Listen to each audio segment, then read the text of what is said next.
bem? Hoje nós vamos falar sobre a colonização espanhola. Como já começamos a falar, né? Que conquista da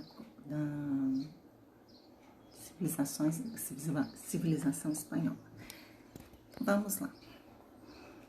Como é que aconteceu essa colonização? Primeiro, vocês têm de lembrar o seguinte: através das grandes navegações que a gente já deu uma pincelada sobre, né? Esses povos da Espanha e de Portugal estavam em busca de novas terras e de novos produtos para comercializar. Então, nesses caminhos foram descobertos territórios que podiam ser explorados, né? Então, quando Colombo descobriu que existia um novo mundo, né, que são as Américas, ele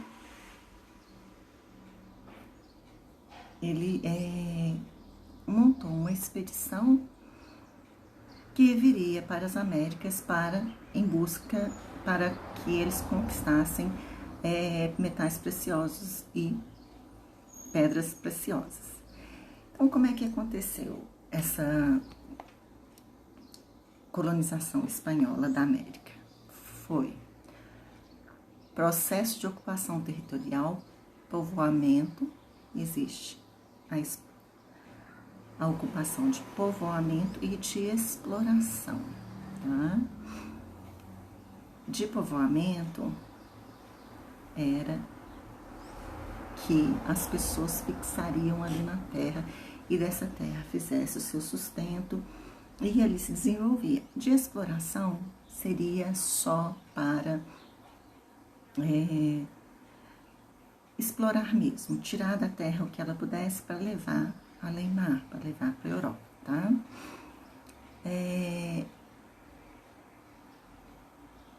Exploração, povoamento e exploração comercial do continente americano pelos europeus, iniciado ao longo do descobrimento da América.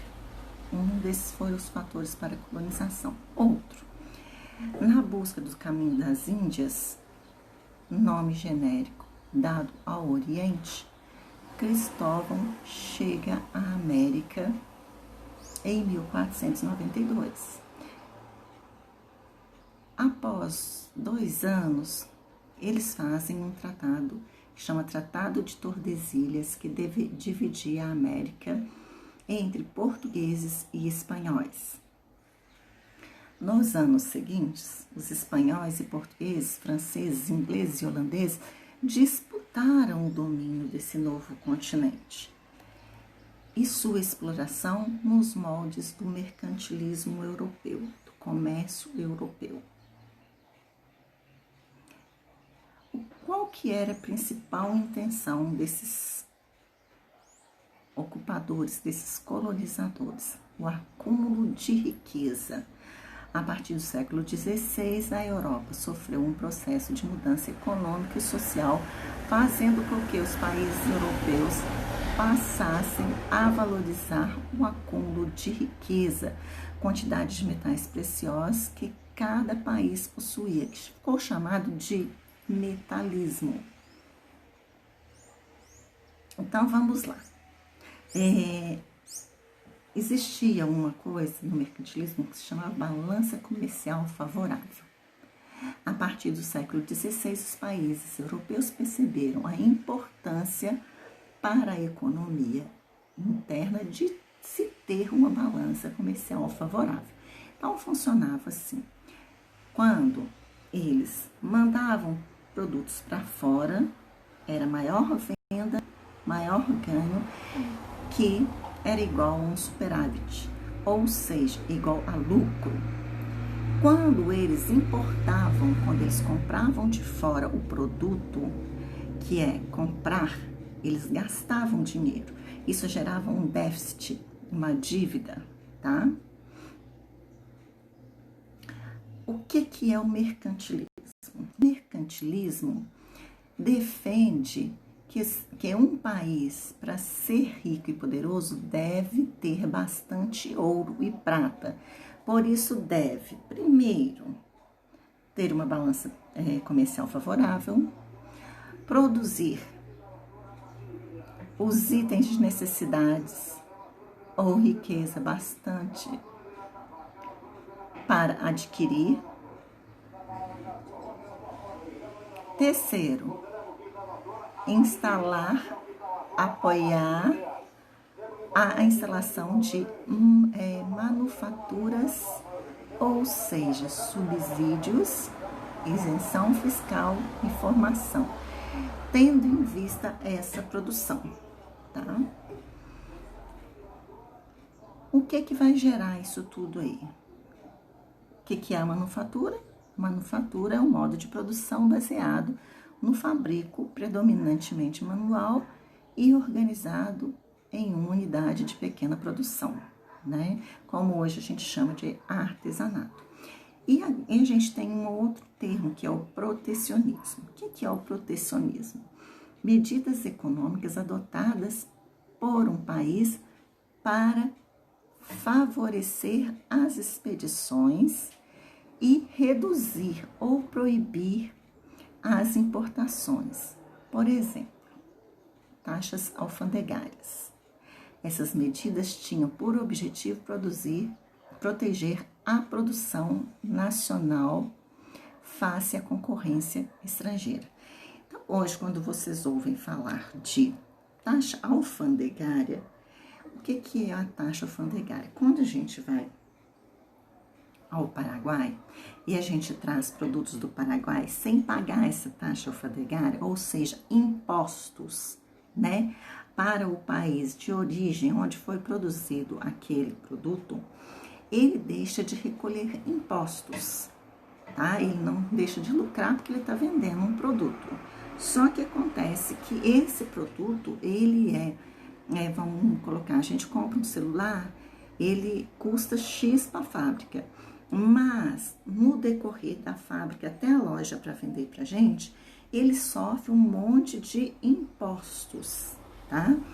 Então, o que acontece? Quando tem o contrabando, esta taxa ela não é cobrada, então só fica o valor do produto. Então, os governantes não gostam disso, então proíbem o contrabando justamente por causa disso, porque senão o governo não abocanha a parte dos impostos que ele precisa ter para poder estar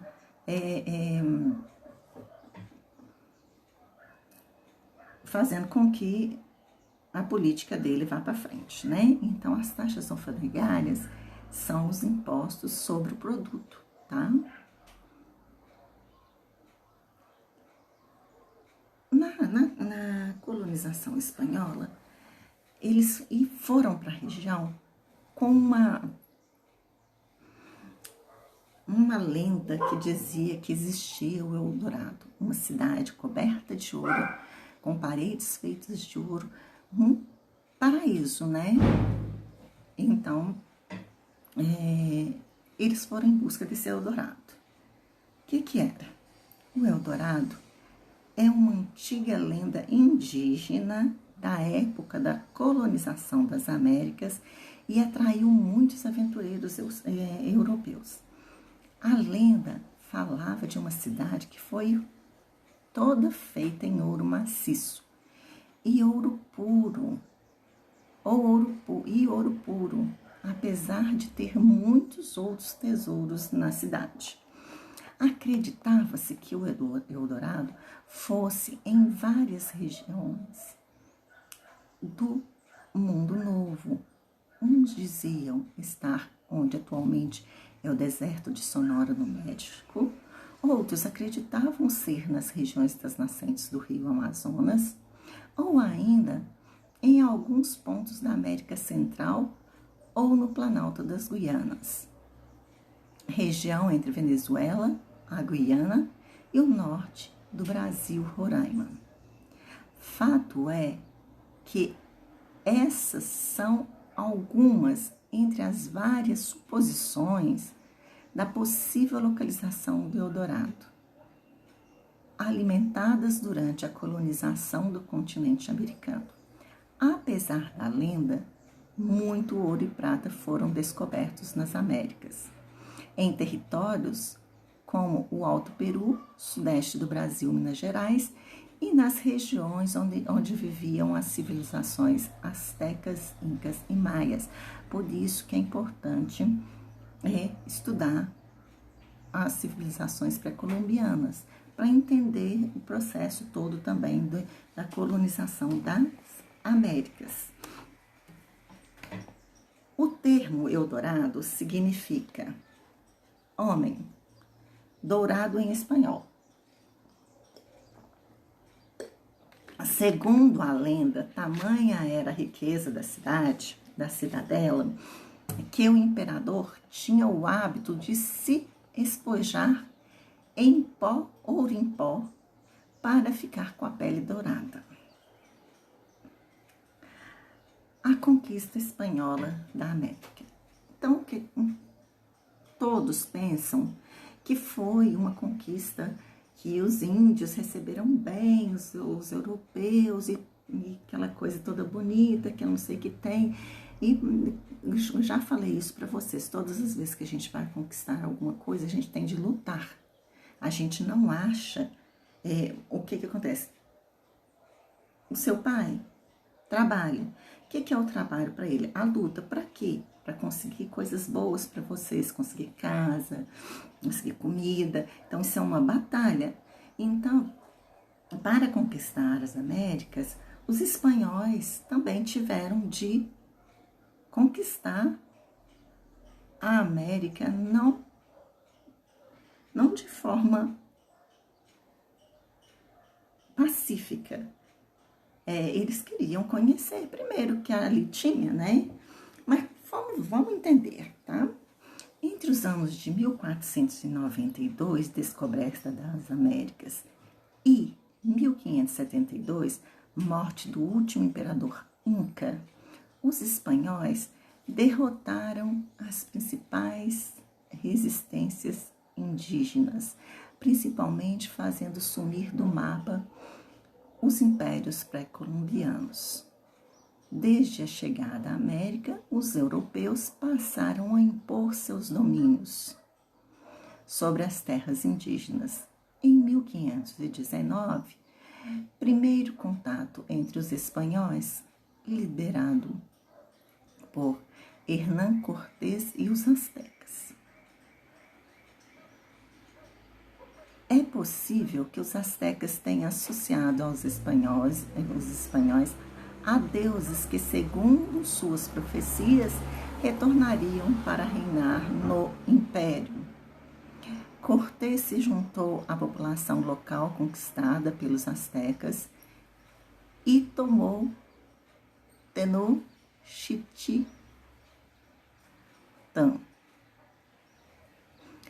destruída em menos de 3 anos. 3 grandes impérios, além de dezenas de outros povos, se encontraram subjugados aos grandes centros populacionais. Viviam nas regiões almejadas pelos espanhóis. Tá? O termo índio deriva-se das Índias. Então, hoje, os historiadores os chamam de ameríndios.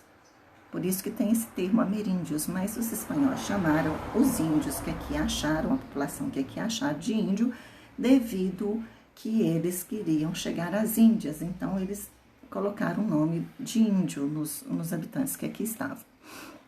O termo índio foi utilizado pelo primeiro momento por Colombo, que acreditava ter chegado nas Índias Ocidentais.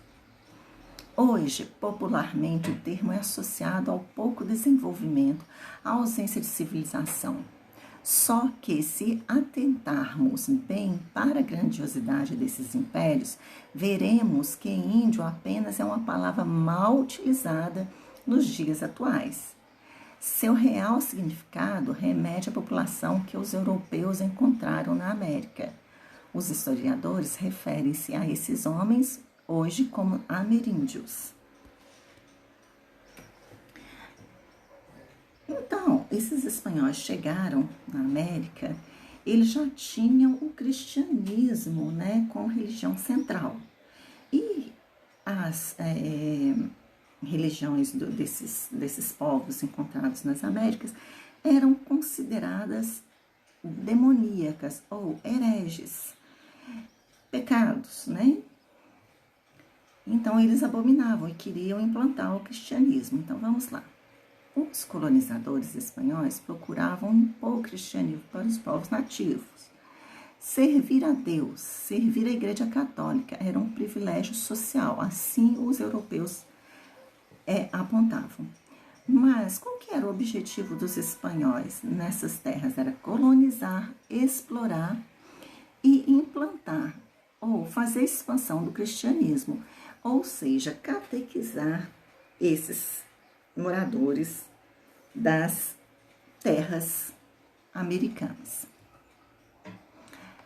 A formação das missões, lugares onde os índios eram protegidos por clérigos e viviam em comunidades. Qual que era esse objetivo? Separar os índios dos seus líderes religiosos. Por quê? Porque eles abominavam a cultura religiosa desses povos, tá? A religião dos nativos eram consideradas demoníacas, que eu já tinha falado, que era um pecado. Eles não acreditavam, né? Porque eles acreditavam em vários deuses e os portugueses, europeus, acreditavam num só Deus, no cristianismo, né? Maias, astecas e incas praticavam o sacrifício humano, como eu já disse de vocês, né? Que eles praticavam o sacrifício humano. Detalhes importantes. Primeiro, os espanhóis exploraram as rivalidades existentes entre os ameríndios, quer dizer, que os povos não combinavam entre si. Outro, eles tinham uma superioridade militar, arma de fogo, espada, cavalos e armadura, etc. Repetiu aí 3 vezes, tá, gente? Outra coisa, a religião era etnocídio, né? Porque eles tinham a rivalidade entre eles, faziam com que eles sacrificassem os povos, os rivais, né? Porque eles sacrificavam quem era escravizado por resistência. Outra coisa, esses povos eram nômades ou seminômades. Então, eles estavam fixando na terra das Américas. Então, eles tinham ainda muitas coisas para conquistar. Então, onde que eles fixaram? No norte do México, Xiximecas, e sul dos Andes, Chiriguanos e Mapuches. Estrutura colonial da colônia portuguesa. Vocês têm de lembrar o seguinte, quem veio à América era um representante direto do rei de Portugal. Então, devia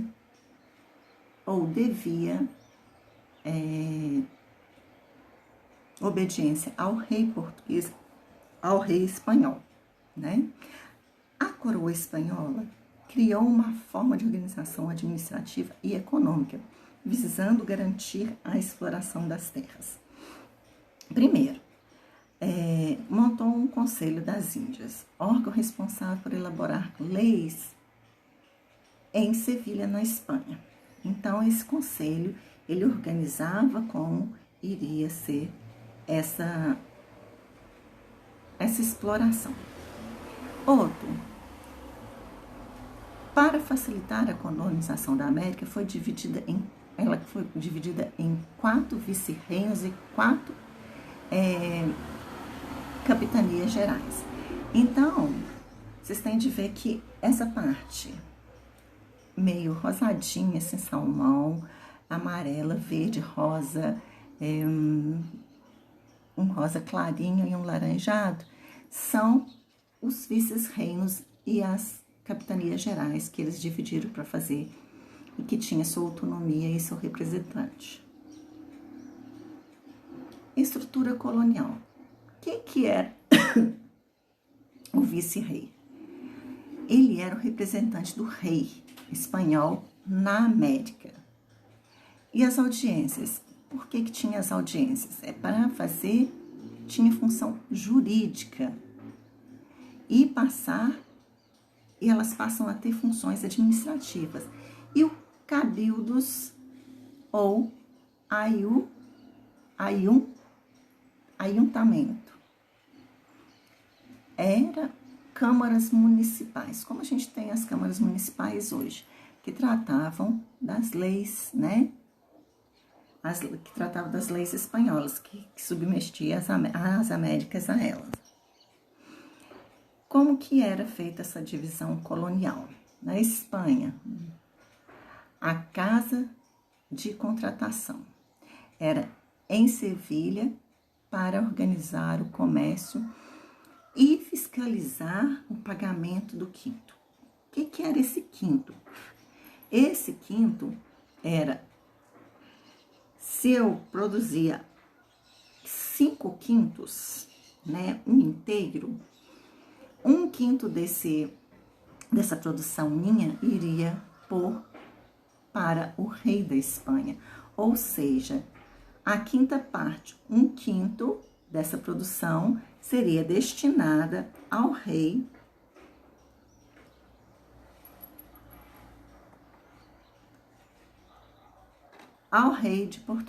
da Espanha. O Conselho das Índias funcionava como um tribunal de justiça, tá? E era para regulamentar, que nomeava funcionários e regulamentava a administração das colônias. Ou seja, essas audiências eram administrativas, os vices-reinos e seus membros eram chapetones. E os cabildos e ayuntamento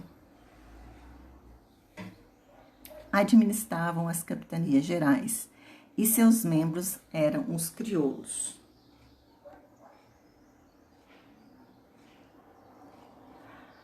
Administração colonial ainda. Vejam aí no mapa como que era a divisão desses vice-reinos e dessas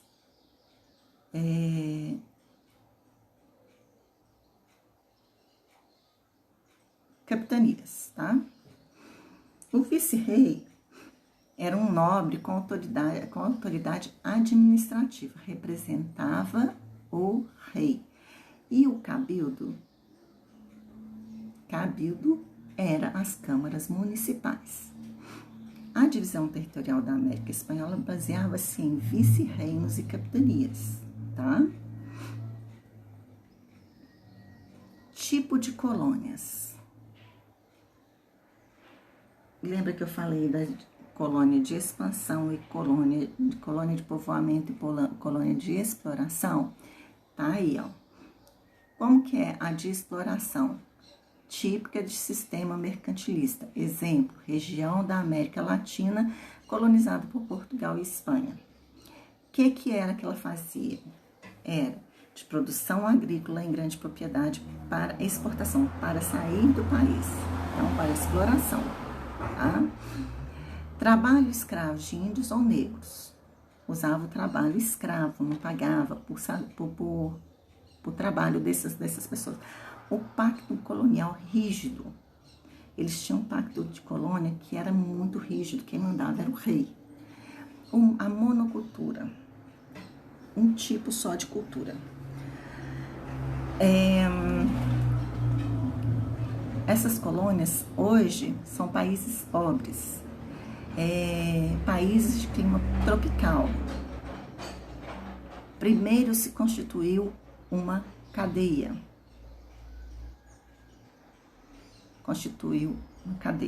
Né? Para que servia essas cadeias?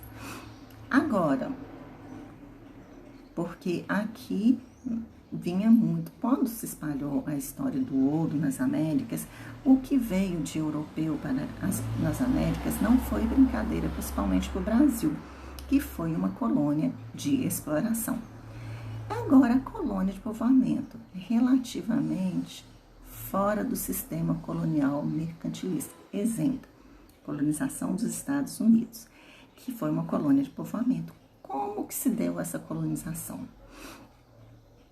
Em pequena escala, consumo interno, trabalho livre assalariado, ausência de pacto colonial, várias culturas, policultura, formado por países ricos, né?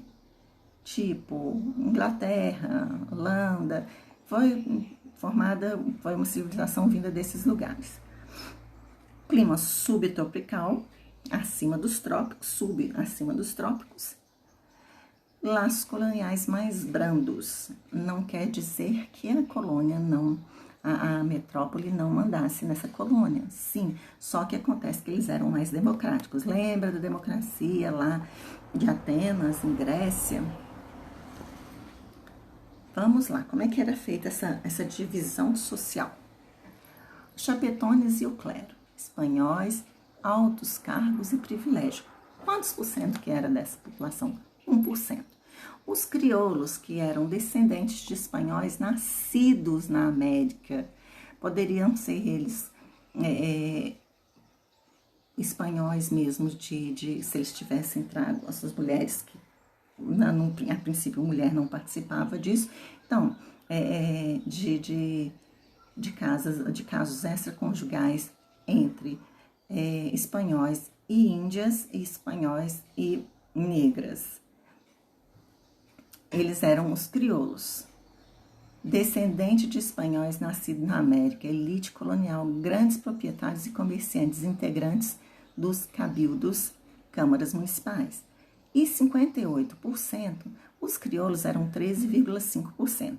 58% do total eram índios e negros, explorados como escravos e semi-escravos. Mita ou repartimento. Trabalho forçado nas minas, encomienda. Trabalho servil nos latifúndios agroexploradores, também chamado de hacienda ou plantations. Organização econômica. Como que era a organização econômica? Mineração, principal atividade. Mineravam tanto ouro, quanto prata e quanto pedras preciosas. Destacavam-se a exploração de prata no México, no Peru e na Bolívia, principalmente na cidade de Potosí. A pecuária. Região do Rio Prata. Produtos tropicais para exportação. Região do Caribe. Agricultura. Modelos plantation e haciendas. Forma de trabalho. Encomiendas, mita ou repartimentos. Organização econômica. Os índios, vamos lá, eram livres em sua maioria, mas encontravam-se completamente subjugados, ou seja, sob o domínio dos espanhóis. Não possuía liberdade religiosa, sendo obrigado a se converter ao cristianismo. Não tinha nenhum acesso à vida política e muitas vezes prestavam trabalhos obrigatórios ao colono. O sistema de trabalho compulsório indígena, o que é isso? A mita, né? O sistema que impunha trabalho obrigatório, principalmente nas regiões mineradoras, ou seja, Potosí é uma das principais exploração dos espanhóis, tá? Durante determinado tempo, os índios escolhidos por sorteios em suas comunidades recebiam baixos salários com remuneração pelo tempo de trabalho prestado. Então, eram semi-escravos, né, gente? Encomiendas, sistema de trabalho obrigatório não remunerado, em que os índios eram confiados a espanhóis. O encomendeiro que se comprometia a catequizá-los, ou seja, a evangelizá-los ou levá-los ao cristianismo. Organização econômica. O trabalho compulsório, aliado às doenças causadas, aconteceu uma enorme mortalidade. Veja o exemplo do que ocorreu com os povos andinos em 1633. Eram 40 mil indígenas. Em 1662, 16 mil. E, finalmente, em 1683, 10.633 eram os habitantes. Então, caiu expressivamente, né, gente? Cerca de 90% da população. Não, gente. Diante desse texto, desculpa, gente. Diante desse contexto, Dom Melchior de Lenha, arcebispo de Lima, disse que tinha certo que aqueles minerais estavam tão banhados de sangue dos índios que, se espremesse dinheiro que deles se tirava, havia de brotar mais sangue do que prata. Existiam escravos africanos da América? Sim, óbvio, tinha. Nós já comentamos sobre isso, que a mão de obra era indígena e escrava, né? De africanos. Sim, a mão de obra escrava africana foi utilizada em menor escala na América Espanhola, mas no Brasil, tá, gente? No entanto, pela existência de abundância de mão de obra indígena concentrada, não foi tão utilizada como no Brasil. Outra peculiaridade marca a presença desses homens no domínio espanhol. A Espanha não realizava o tráfico negreiro. Para legitimar a vinda dos traficantes de outros lugares, a coroa expedia o assiento, que era um documento que permitia o exercício dessa atividade a alguns homens específicos em tempo delimitado.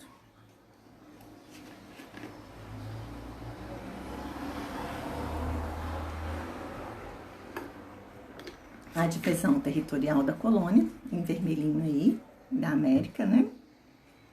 Aí a gente tem aqui onde eram os vice-reinos e as capitanias.